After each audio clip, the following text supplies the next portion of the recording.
На текущей неделе увеличилось количество дорожно-транспортных происшествий, когда травмы получают не желающие использовать ремень безопасности водители и пассажиры транспортных средств. Вчера на территории Воткинского района около 16 часов водитель грузового автомобиля Volvo не предоставил преимущество автомобилю Deo, в котором находились водители и 4 пассажира.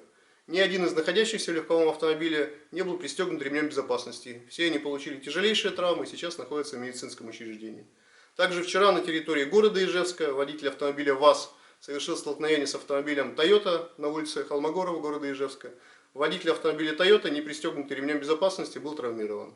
И уже сегодня, 19 января, около 10 часов, на автодороге Ижевск-Можга, в районе поворота на направлении автодороги Ижевск-Сарапул, водитель автомобиля Peugeot, выезжая с второстепенной дороги на главную, не предоставил преимущество автомобилю КАМАЗ.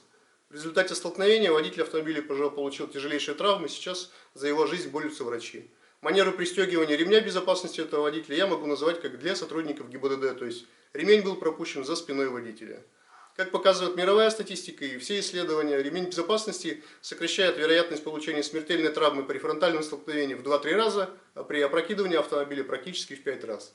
Поэтому ни один элемент безопасности, который водители так любят устанавливать в транспортные средства, считая такими элементами и видеорегистратор, и антирадар, он, конечно же, не спасет человеческую жизнь. Сохранить жизнь и здоровье позволит использование всеми лицами, находящимися в автомобиле, ремней безопасности.